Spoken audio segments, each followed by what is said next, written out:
Welcome to Splatalot! The mysterious and messy kingdom that invites 10 brave young warriors to go head-to-head with those despicable defenders as they compete to capture the greatest treasure in the land, the much-prized Splatalot crown.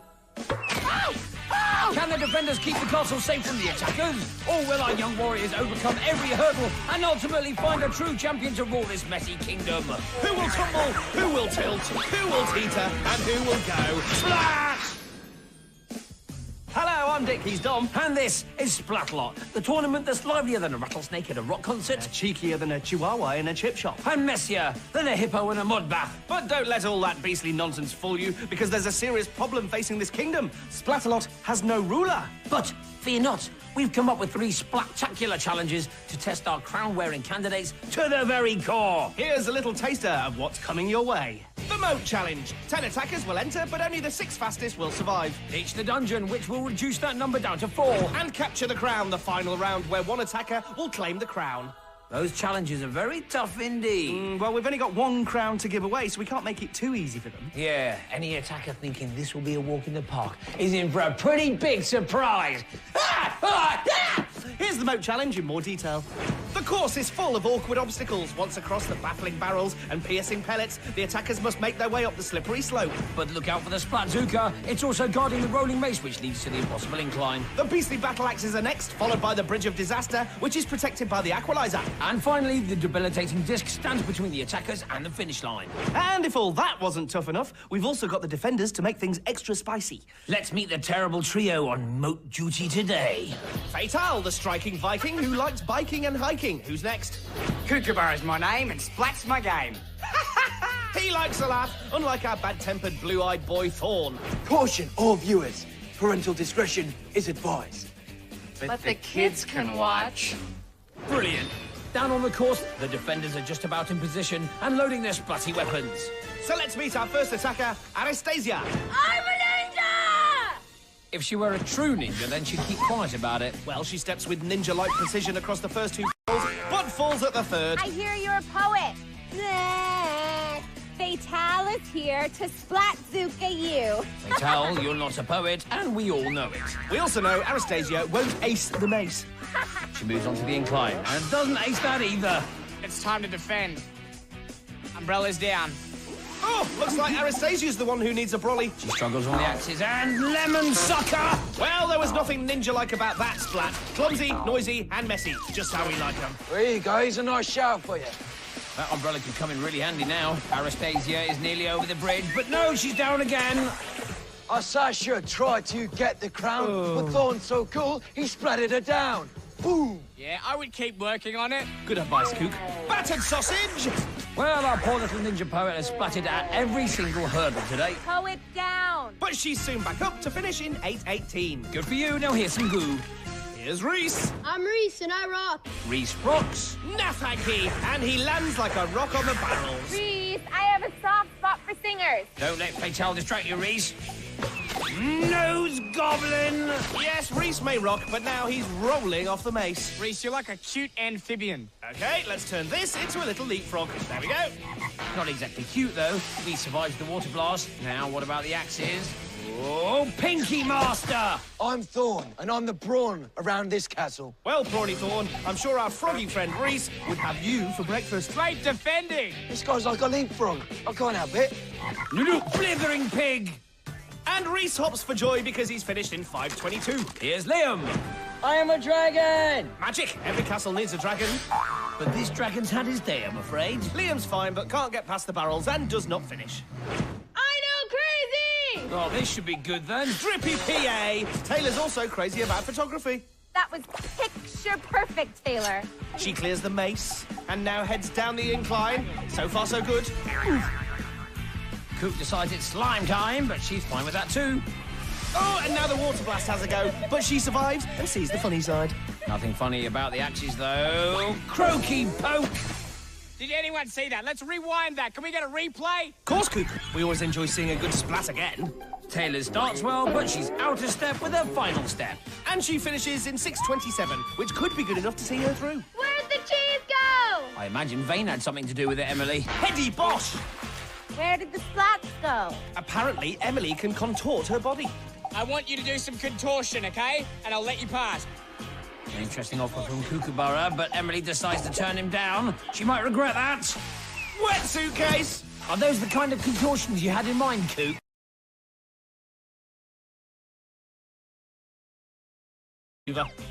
Thermidor! Do you want to know who took the cheese? I did. Thanks for that, Thorn.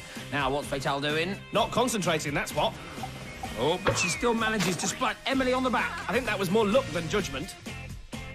Oh, now this looks uncomfortable, but it seems to be working. She's across and makes her way up the platform. That's a very good round from Emily. But will it be good enough? Yes, that time of 3:47 takes her into the lead. You know all that goo at the end of each attacker's round? Yeah, do you think it's a bit mean? Absolutely. It's brilliant. Well, that's the first 5 attackers round the course, which means we're halfway through the moat challenge. So let's take a look at the leaderboard. Emily's currently in first place with 3:47, followed by Reece, Taylor, Aristasia and Liam, who did not finish. So that's how the first 5 did. All they can do now is sit back and watch the next 5. They now know the times they have to beat, but is that necessarily a good thing? They'll have one eye on the clock, but they'll need to stay focused on the course too. And all of that is bound to lead to more splatting. Now, at the end of the moat challenge, the 6 fastest attackers will go through to the next round, which means 4 attackers will be leaving. You ready? Yeah. Now, my assistant here has 5 balloons representing the first 5 attackers. The blue one represents the current leader. Now, let's say all the attackers in the first half are the slowest. 4 of them would have to leave the tournament. That would still leave our current leader intact. In this case, Emily. So in other words, if you're in the lead at the halfway stage, you're laughing all the way to round 2. You just deflated Emily. Here's the leaderboard. So Emily is safe, but Reece, Taylor and Aristasia have to wait and see. Liam is already out as he did not finish. Let's head back to the course. So the defenders have primed their slime and are ready to go. Here's attacker number 6, Madison. Mistake! Meat-loving Madison makes her move, but she has a beef with the barrels. Maddie, Fatale has a surprise for you. Great, I love surprises. You'll never get me! Guys, this is not an alarm. There's a zebra on the loose. Fatale goes hunting and splats Stripey Madison once again.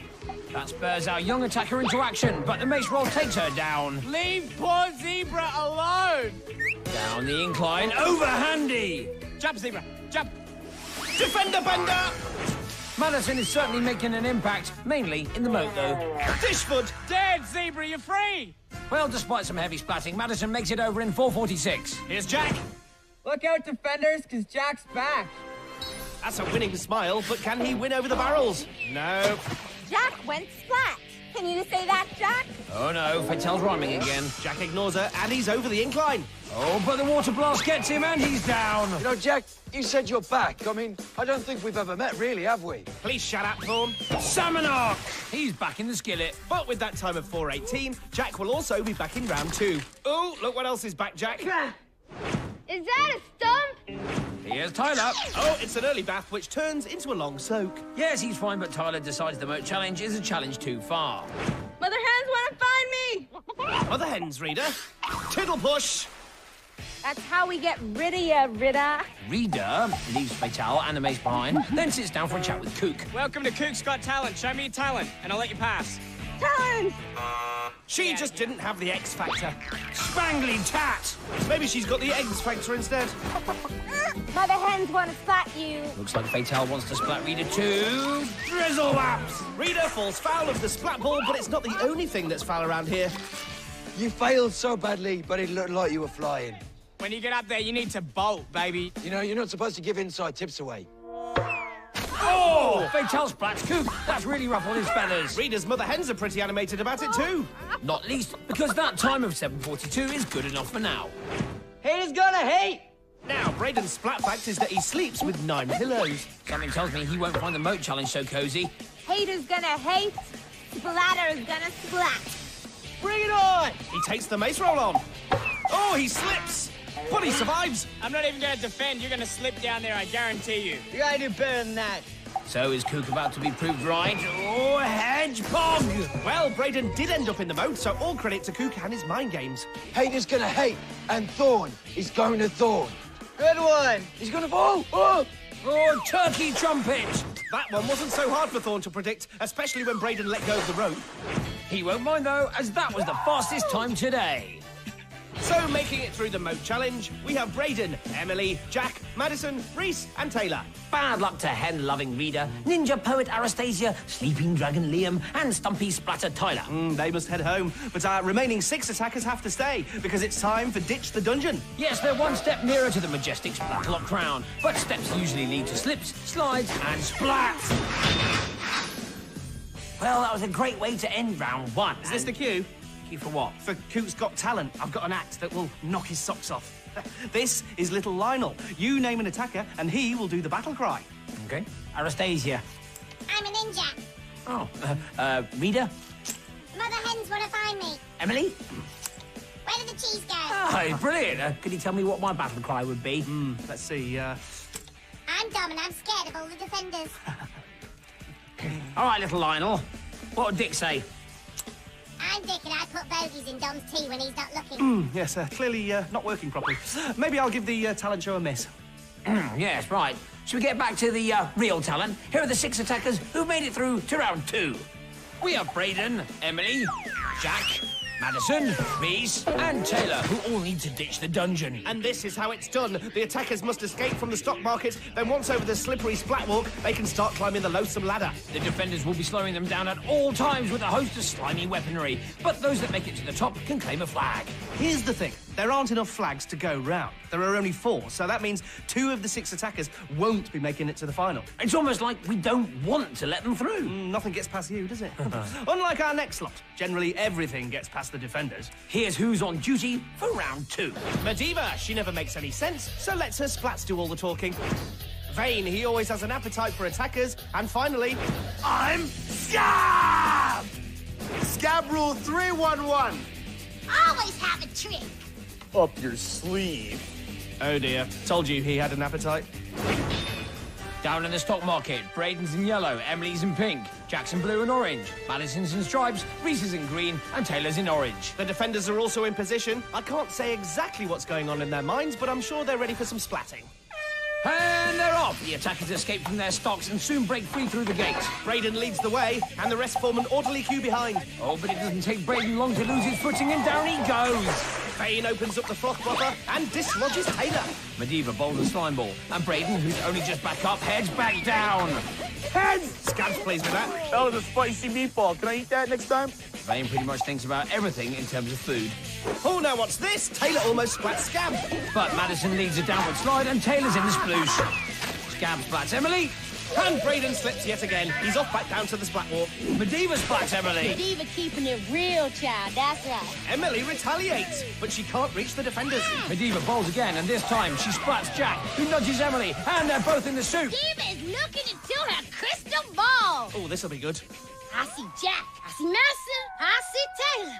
I see Splat. Well, who would have predicted that? Madison's on the receiving end, but Taylor suffers the most with the trip to the foam bath. Now it's Jack's turn. He slips and slides back into the water.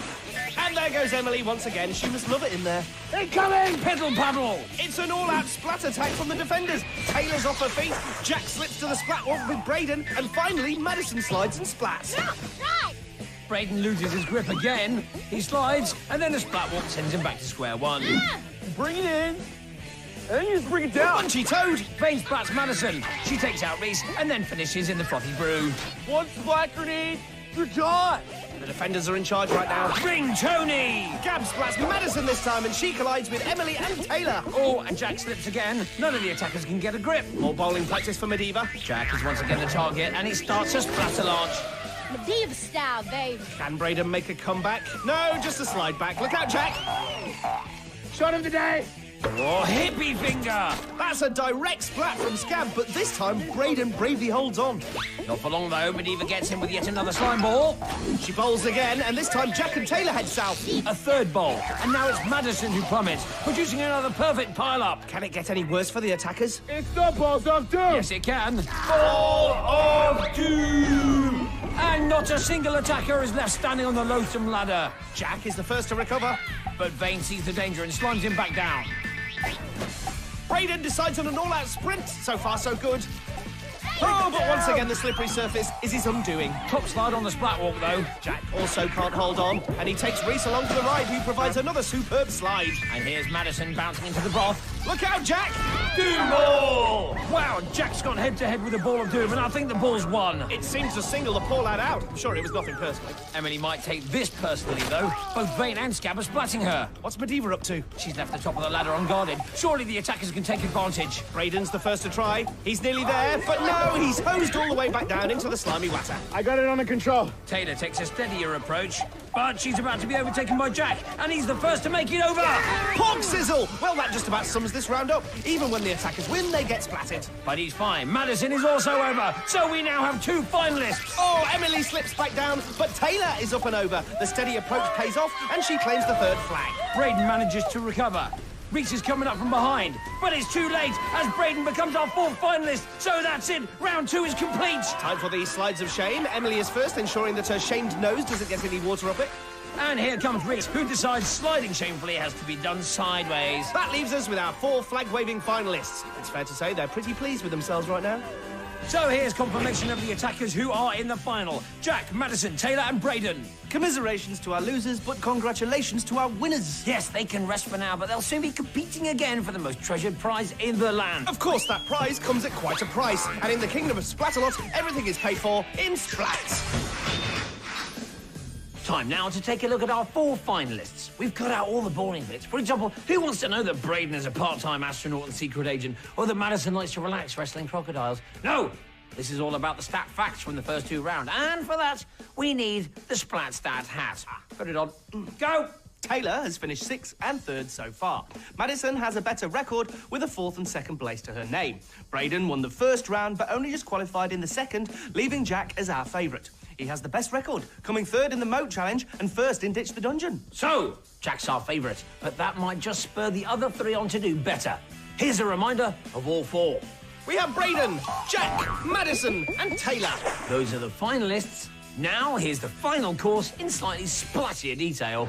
The Capture the Crown round has a little bit of everything. The attackers start with a trip to the Dire Mire, where they'll find the barrier of all barriers. They then head through the gate where the terrifying teas await. Once over, they must leap onto the scary go-round, climb over the annihilating arm, and land on the gruesome twosome. The clobbering cannons are next, followed by a leap onto the royal ramps, and once they've climbed up the slippery rock wall, they'll find what they're looking for. And just to keep the splat count high, we've got all 6 defenders guarding the course. They really don't like losing this crown, and you can rest assured they won't give it up without a splat. Scab and Fatal are on Splatzookas, Kook and Vane are on cannon duty, Medivh's on the equalizer, and Thorn, as ever, is vaporizing. Here are the attackers. Jack's in blue, Taylor's in orange, Madison's in stripes, and Brayden's in yellow. And they're off! Jack takes an early lead, and Taylor takes an early dunk in the Dire Mire. Jack's over, followed by Brayden. But Madison finds the barriers living up to its name. So the boys head for the terrifying tees. Jack's the first to have a go, and he's the first to splat. Can Brayden do any better? He's got further. Oh! And he hangs on. Here's a feisty one. He leaps and becomes the first finalist to cross the tees. Back to the barrier, which is still causing problems for Madison and Taylor. Brayden is now on the scary go-round. He's building a healthy lead. Can he clear the arm? Yes, but he clears the scary go-round too. Jack tries the tees again. Squiggaloid! Well, it was a giant leap from Jack, but the splat was even bigger. Here's Madison. Onion Bodgy! It's another giant splat. Maybe Jack's coaching her. Jack tries a different approach, but it's the same result. It's not like you need your face, huh? Well, he refuses to give in, and this time he's making steadier progress. Get him! Wait a minute, I'll get Nearly this. there, and yes, Jack's perseverance has paid off. Back to Brayden, who's tackling the arm again. Jack tries to join him, but Trump accuser! Brayden's now approaching the gruesome twosome. He leaps, but he can't quite hold on. I'm telling you now. Better watch him. Medivh's right. Brayden's showing a lot of promise in this final. He steps carefully across the scary go-round. He needs to get back to the gruesome twosome after failing that first landing. Here he goes, and this time the landing is good. Surrender to the defender. Thorn vaporizes Brayden, and he's down. Back to Taylor on the tees. Dog flap! Madison has another go. Double dog flap. Once again, giant leap, giant splat. Jack goes out. Scab and Fatal try to distract Jack, but he's over the arm and heading for the twosome. He steadies himself. He's slimed and vaporized and frothy barbar. Well, the defenders threw everything that's in there. This is close encounters of the thorn kind. Brayden has a close encounter with the cannons, and he survives. Fish toot! Kook goos him, but he still makes it onto the ramps. If anything, that splat helped him on his way. Ah! I'm gonna make it rain! Medivh makes life slippery for Brayden, but he's hanging on. That was really good. Jack's back at the twosome. He really needs to catch up with Brayden, and this time he makes it. Brayden tries the rock wall. Shish kebab. Well, Scab's aim was off, but so was Brayden's landing. Madison still at the tees. And how about that for perseverance? She's finally over. But Taylor still can't get the hang of them. Madison moves onto the annihilating arm. She's got a firm hold, but the scary go-round plays footsie, and she loses a shoe. That's quite a feat, or in this case, quite a foot. Well, she's lost the slip on, and now she slips off. Jack's nearly caught up with Brayden, but run call on the cob! Well, lots of things happening all at once there. First Madison's footloose splat, and then Jack's high kick in the moat. Kook slimes Brayden. You gon' go splat! Medivh needs to focus on Brayden. He's back on the royal ramps. This will be his second attempt at the rock wall. Kook tries desperately to put him off. Steps onto the wall, and he's down again. Fantastic.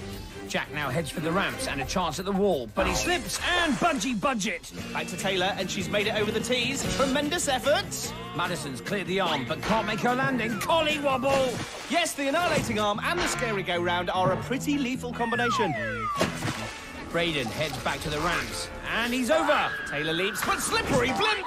And in the process, she joins Madison's one-shoe club. Pathetic sliming from Vane. Jack leaps, and he's also onto the ramps. Brayden goes for the wall and falls again. The defenders concentrate on Jack, and this time Vane well and truly slimes him. Brayden makes it quickly back onto the ramps, but if Jack secures his landing, then it might all be too late. He leaps and flump brigade. Brayden's turn. And yes, this time, he's made it! And the desperate defenders come up with something to stop him. No! No! Scabs had no effect, and Brayden's nearly there. He's over the wall now and moments away from that crown. He gives us a victory yell and completes the final. The crown is in his hands, and the kingdom has a new ruler. Vane and Jack both gracious in defeat. And even Scab resists the temptation to splat Madison one last time. Maybe they all realise they've lost to a worthy champion. Well done, Brayden, our new king of Splatalot. Well done indeed. What a fantastic final. Brayden attempted the rock wall 3 times before he conquered it. Our tournament favourite Jack had his chance, but Brayden refused to give up and thoroughly deserved his victory. Well done to Taylor and Madison too, especially on the tees. Other attackers might have just thrown in the towel, but they just kept going. So, how do we follow that? Easy. Here's Splash of the Day. And it comes from our new ruler, Brayden. He was still learning the ropes in the moat challenge, which is probably why he let go of the rope on the debilitating disc. A right royal splat, which met with Kook's approval. Now here's Brayden's journey to the crown. He was the fastest round the moat, but found round 2 much harder. He kept slipping, sliding and splatting, and only just managed to qualify for the final. But he managed to find an extra gear and led easily for most of the way, overcoming each and every hurdle. That is until he reached the rock wall. It took 4 attempts, but eventually he made it. No defender can stop me. So let's go back down to the course to hear King Brayden's first proclamation. My first act as King of Splatalot is to have one of you thrown in the moat. I wish I could do it to all of you, but today, it'll be you, Kook. Kook? That's a surprise. Not really. He's always taunting and dishing out smart remarks. Well, he's now speechless. So that's just about it for today. We've had a great tournament and found a new ruler for this kingdom. Not a bad day's work, even if I say so myself. You just did. We'll have more mess and mayhem for you soon, but for now, we'll leave you with the Splatterpult ceremony. Take it away, Kook! Yes, Kook, but not for long. So, folks, until next time, keep splatting!